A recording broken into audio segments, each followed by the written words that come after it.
Josh, thanks for being here on Spotlight Television. Thank you, Damon. Great to have you here. Yes, sir. So back to McWhorter Capital Partners in the beginning.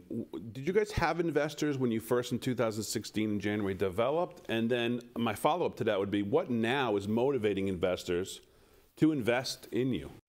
We did have investors. At that time, we had about 20 million or so invested.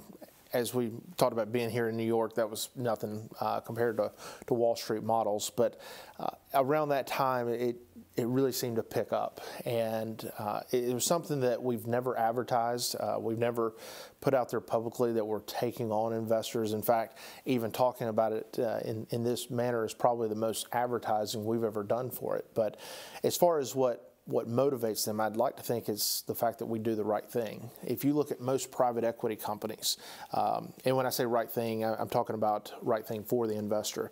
Most private equity companies have a fund they manage, and then out of that fund they'll take you'll hear the quintessential 2 or 20, 2% fee and 20% of the profits. When they invest in and with McWhorter Capital Partners, the money goes into the company, and the company actually goes out and buys the assets. So they directly lay claim to whatever assets we have as a limited partner.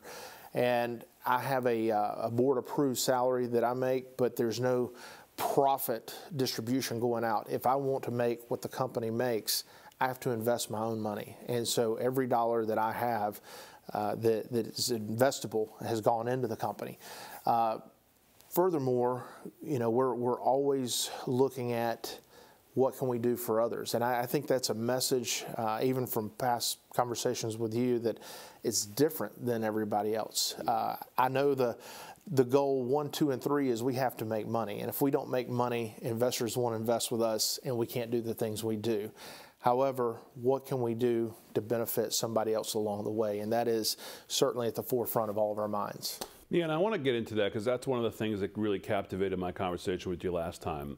So tell me, obviously your faith is a big part of what you do. Tell me about that and what motivates you in this job every day. Obviously the business is extremely successful, but you have to keep that motivation somehow. Is it that, you know, you get to a certain point where you say, okay, it's not about the money anymore. Now it's about helping people. It's about pushing it forward. Tell me about what motivates you. You know, the money part, I look at money as temporary. You know, you can never have enough money. You know, you take the Warren Buffetts, the Bill Gates of the world, yes, they might be able to financially insulate themselves from any market crash, but the average U.S. citizen does not have enough money where they don't have to worry about things. And I look at my life as something that should have something greater, or a greater purpose than just money. And so I want to live more eternally. And you know, with the recent passing of Billy Graham, and you look at what his life meant to so many people, I'm not one that thinks my life will mean anywhere near as much as Billy Graham's. However, can I make the same impact to a few different people along the way? And so that's what drives me. And the only way I do that is to go out and do my very best for McWhorter Capital Partners each and every day. Hopefully we're continue to bless, and then we take that blessing and use it to help others.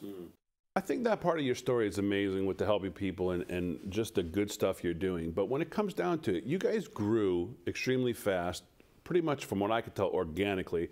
There still has to be something behind that. What if you had to put, let's say, your top 3 reasons that you guys grew so fast organically, what would they be? I mean, great team is great and great cause is great, but there still has to be, was it all about timing and where you were? How did you guys grow so fast? Top 3. I know not all of Main Street would probably like to hear this, but I'd say number 1, Jesus. Number 2, always doing the right thing. We have, we will, and we will going forward. And then 3, yes, timing never hurts. Well, I don't think it takes a genius to see your genuine and your integrity and everything that drives this company. I can see why it's a success for sure. Well, best of luck in the next couple of years. We hope to have you back. Josh McWhorter, I guess I'd be remiss if I didn't ask you. Yes, sir. Are you taking investors on currently? We are taking on investors on currently. So if there's an accredited investor out there that wants to get in touch with you, how would they do that? They can go to our website at McWhorterCP.com. Our office is 770-386-0022. I actually still talk to people myself as they call in. It's something that I feel like sort of personalizes everything, and so I want to get to know them as an investor. Great news. Josh, yes, sir. Thanks for being here. Thank you. Best of luck. Thanks for being on Spotlight Television.